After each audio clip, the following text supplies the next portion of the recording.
20 વર્ષ બાદ શરૂ થયેલા કેશોદ એરપોર્ટ પર ફરી ફ્લાઇટની અવરજવર બંધ કરવામાં આવી છે।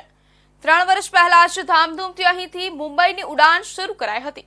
રોજ 55 થી વધુ મુસાફરોની ફ્લાઇટમાં અવરજવર હતી અને મુંબઈ કેશોદની ફ્લાઇટ એર ATR 72 વારંવાર ખરાબ અને અનિયમિત થતા આ નિર્ણય લેવાયો હતો। મુસાફર વધુ ભાડું ચૂકવવા તૈયાર હોવા છતાં ફ્લાઇટ રદ કરાવવામાં આવી હતી। એડવાન્સ બુકિંગ પણ બંધ કરી દેવાયું છે। કેન્દ્રીય મંત્રી મનસુખ માંડવિયાને પણ રજૂઆત કરાઈ પણ કોઈ હલ નથી મળ્યો।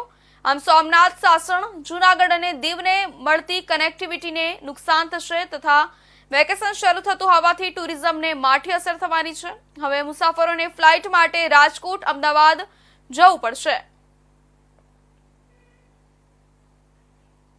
मैं यहाँ का मोबाइल व्यापारी एसोसिएशन का प्रमुख हूँ। थोड़ा समय पहले इधर विमानी सेवा शुरू की थी, जो मुंबई से केशोद और अहमदाबाद से केशोद फ्लाइट रहा करती थी। अभी पहली तारीख से जो फ्लाइट बंद कर दी है, उसके बारे में मैं बताना चाहता हूँ कि इधर आसपास में बहुत ही ऐतिहासिक स्थल है, सोमनाथ महादेव का मंदिर है और हमारे व्यापारी भी इस विमानी सेवा का बहुत बड़ा लाभ ले रहे थे। मेरा मुताबिक 95% तक फ्लाइट फुल हुआ करती थी, तो भी सरकार ने मालूम हुआ कि 1/4 से ये सेवा बंद कर रहे हैं। हमारे वड़ा प्रधान माननीय मोदी साहब का सपना है, तो जूनागढ़ में आए तो बोले थे कि ये केशोद का एयरपोर्ट है वो इंटरनेशनल एयरपोर्ट और कार्गो एयरपोर्ट बने, ऐसा हमारा सपना है।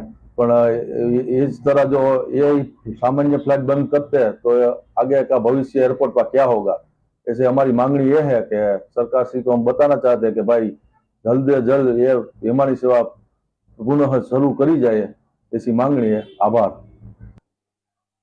केशोद एरपोर्ट ની અંદર જે બોમ્બેની ફ્લાઇટ ચાલુ હતી એ અત્યારે 31મી થી બંધ થઈ છે અને ફરીથી ચાલુ કરવામાં આવે એવી અમારે માનની ધારાસભ્યશ્રીની સાથે ચર્ચા થઈ છે અને માનની મંત્રી શ્રી ભારત સરકાર મનસુખભાઈ માંડવિયા સાહેબ અહીંયા પધાર્યા ત્યારે પણ અમે એમને મૌખિક રજૂઆત કરેલી છે અને કેશોદની અંદર દરિયા કિનારો આખો 4-5 તાલુકા લાગુ પડતા હોય કેશોદમાં અને એરપોર્ટ આવવા જવા માટે લોકોને સારી સગવડતા મળે બોમ્બે કે દીવ કે અમદાવાદ કે જવા માટે। તો એક આ બોમ્બેની ફ્લાઇટ બંધ થઈ તો વેપાર ઉદ્યોગ એવડા છે, અહીંયા ઉદ્યોગનો મોટો વ્યવસાય રહ્યો અને દરિયા કિનારો, તો અહીંયા તાત્કાલિક એરપોર્ટ ઓથોરિટીને અમે પણ રજૂઆત કરી છે કે ભાઈ આ બોમ્બેની ફ્લાઇટ ચાલુ થાય અને લોકોને અત્યારે બોમ્બે જવું હોય તો કાં પોરબંદર કાં રાજકોટ જવું પડે, તો એ ઘણું ડિસ્ટન્સ વધી જાય છે। તો અહીંને લોકલ ફ્લાઇટ ચાલુ થાય અને પૂરી 95% ફ્લાઇટ ભરાઈ જાય છે।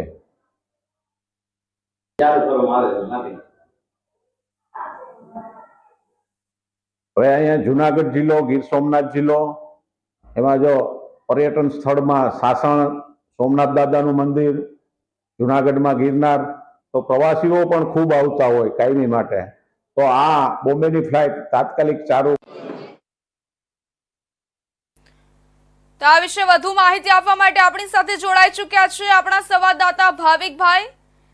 તો હા ભાવિકભાઈ, આ માહિતી વિશે વધુમાં જણાવજો કે કેશોદ એરપોર્ટ પર ફ્લાઇટની અવરજવર ક્યારથી બંધ કરી દેવાય છે અને આ નિર્ણય શા માટે લેવામાં આવ્યો? ચોક્કસથી જણાવું તો 20 વર્ષ બાદ શરૂ થયેલા કેશોદ એરપોર્ટ પર ફરી ફ્લાઇટની અવરજવર બંધ કરવામાં આવી છે। આજે જે સમાચારો આપણને પ્રાપ્ત થઈ રહ્યા છે, 3 વર્ષ પહેલા ધામધૂમપૂર્વક અહીંથી મુંબઈ માટે ઉડાન શરૂ કરવામાં આવી હતી।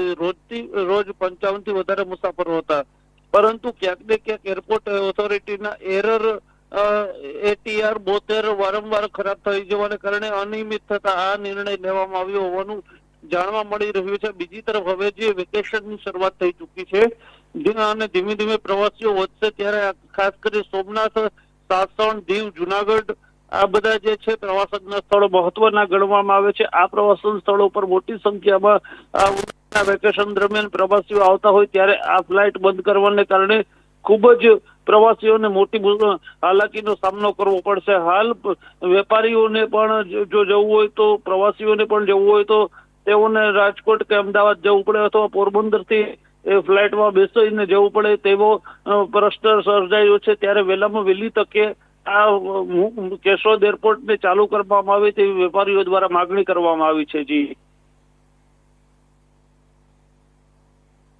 જી ભાવિકભાઈ, ધન્યવાદ, ખૂબ ખૂબ ધન્યવાદ માહિતી માટે.